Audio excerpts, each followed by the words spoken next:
Hello, and welcome to this playthrough of a level I designed for Super Mario Bros. 3. I am Nate Blair, and before we begin playing the level, I'd like to just go over a few of the overall design thoughts that I had that inspired the level itself. So, one of the things that we talked briefly about in class time for level design was that a level is usually not designed in a vacuum. That is to say that it has to be aware of the levels that come before it and the levels that come after it, and keep that in mind for both the challenges that it presents to the player as well as the overall difficulty for that level. So, for the level that I analyzed and was looking at, I wanted to first look at Super Mario Bros. 3, so that means a certain set of mechanics that aren't in all the Mario games, and I was looking to make a intermediate level, or intermediate skill-based level. So I deeply analyzed World 4 and briefly looked at World 5, so that's the beginning of moving from like the basics of Super Mario Bros. 3 into the intermediate challenges.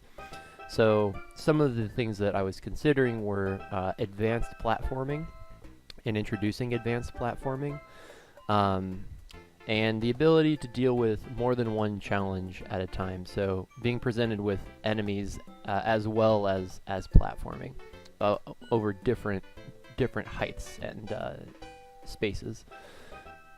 So the inspiration for the level itself is I really like the aesthetic of like the night levels in Mario Bros. 1. So this is kind of different from most other aesthetics in Mario Bros. 3. But I like to just take you through a couple playthroughs and look at a few of the specific elements of the level.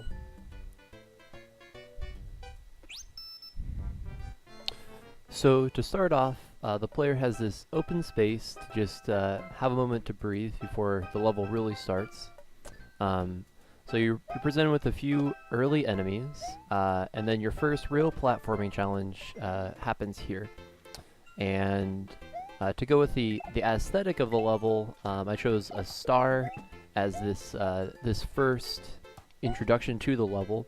But it also serves a second purpose, which is the rest of this level will be focused on platforming, and this gives the player an excellent place to play with the platforming mechanics and to master like a few basic jumps before they're presented with harder challenges. So this jump to like the eye, there's a couple different ways you can do it. Oop. And then if they use the Koopas to destroy blocks, which is fun, but it also makes platforming a little bit harder. I have also made it so that there should be a path for the player to take. They can't destroy so many blocks that they can't progress. So these are all made of coins, and then same on the other side. These are made of coins, and these are also made of coins. So it's very difficult for the player to destroy so many blocks that they cannot progress. So this first jump is the first significant challenge of the level. It requires that the player be running and jumping at the same time. So that is the first mark of a more advanced platforming level in Super Mario Bros. Is that you have to not just be jumping, but also running while jumping, which makes the landing a little bit more difficult. You have to correct as you come down, or you risk sliding off. So notice that the platforms are getting smaller, and then this one gets larger, but the player has to react to enemies at the same time. So now we have our first platforming challenge with enemies, but there's enough space for the player to react. So going forward, we have the platforms getting smaller again, and now different heights of the platform, so they have to deal with different heights. Now there's enemies that are in the way of the objective of platforming. After you leave this platform, there's a... Oh! Let me just quickly get back to that spot. I got so distracted by the enemy that I accidentally jumped off the side. So if a player is more advanced at Mario games, they can pretty quickly make their way through this beginning section. But I have done a few playtests of the level, and it's been nice for some of the people that haven't played as many Mario games, or they're jumping right into this level, so it gives them a safe space to just kind of get warmed up. And I've really I've enjoyed watching people play around in that opening area. So what I was saying is that there's an enemy that pops out of this tube, which makes the next few jumps a little bit more difficult. They have to be aware not only of the jumps that they're making, but also the fireballs that are coming from the piranha plant. So here we're at the end of the level, and we've scaffolded the jumping on small platforms along with watching out for enemies in small increments up to this point. And so now the player has to both make rather difficult jumps and also dodge both the fireballs as well as the enemies that are blocking their path. This is a particularly difficult jump because if the player jumps while the Koopa is here, then the Koopa will land on this platform with the player, and they have to react quickly to that. And then make this final jump, and we are near the end of the level with the signature Super Mario Bros. 3 ending. So that is the full level, taking the critical path. I'd like to play through a couple more times and look at a few of the other elements, though, that are more optional about this level. So one of the things I noticed when analyzing the levels in World 4 and 5 of Super Mario Bros. 3 is that all of them shared a few common elements. One of them was that in most of the levels, they focused on a few types of enemies and a few types of blocks and a few type of challenges. So they really were focused on what they were trying to have the player practice or learn for that level. So I really focused on using only Koopas and Goombas. I do have the one fire plant, but I think that enhances the jumping challenge with the Koopas. But I tried to focus on a few types of enemies and just the one type of block to seal in that this is the one thing that the level's focused on.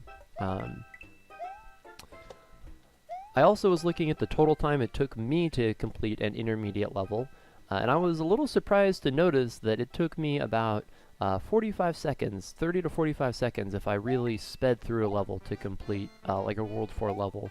So that's like the goal I was shooting for in terms of how long does it take a player to complete the level. And then one of the other things I noticed is in an average playthrough of like a world in Super Mario Bros. 3, I maybe find a secret once every 2 or 3 levels. But if you look at the sketches of the worlds, at least in World 4, every single level except for one, there are 10 levels, 11 levels maybe in World 4, and every single one of them except for one has at least one secret. So it's like, even if a player doesn't find all of the secrets, it's very common in the Super Mario Bros. Games to include secrets in a level. So looking at that, I wasn't originally planning on including a secret, but I decided that is with the theme, that it goes with the world, that in order to not be out of place in World 4, there should be a couple secrets in the level. So the first one is here, and so I've made it so that there's a coin visible at the bottom of the screen only while you are on this platform. And so this is a clue to the player that you can jump down, and there's a pipe here. So the player can take the pipe, and they find this secret area. This is actually, it's a little hard to tell with the coins, but this is actually a cloud icon from the Super Mario Bros. 3 universe. So there's a few secrets. You can get a 1-up. You can also get a raccoon power. And then, yeah, it takes you to the end of the level, so you can jump down. One thing I have already noticed about that secret is that players are a little bit hesitant to jump off. and do the jump of faith to the edge, because they're not sure there's actually a platform down there. So I may want to revisit if there's a way to incentivize the player to want to jump and to reassure them that it will be safe. So there is one other secret that I'd like to show before I end this playthrough. It's in a very similar spot, and it is also related to the levels being part of a bigger world than just the individual level. So a lot of especially the more impressive secrets in Super Mario Bros. 3 require that the player has maintained a power-up in between worlds, or has used a power-up that they have gotten at like one of the Toad huts, and they take it from their inventory. So it's hard in an individual playthrough like this, but if you notice when I make this next jump, if you look at the top of the screen, there's a few blocks up there. So right there. And this platform is placed so that the length also allows the player, if they have a raccoon tail, to run and then jump and fly up to that secret. And this rewards a player for maintaining a power-up in between levels. I noticed that usually at least one of the secrets in a level was only obtainable if the player had maintained their power-up from a previous level. So I thought that was an important aspect of design to include in my level as well. Let's see if I can make it back over there and show the... it's not an easy jump to make back.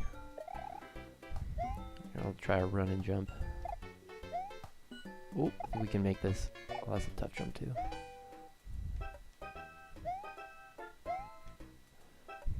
So this secret really is specifically designed if you've maintained that power up. It should not be easy for the player to get it without having this power up previously. Ooh. Try one more time. Oh. May actually oh, there we go. Got it that time. Oh, make it! There we go. And the player's rewarded with a 1-up, which is a little hard to get, but...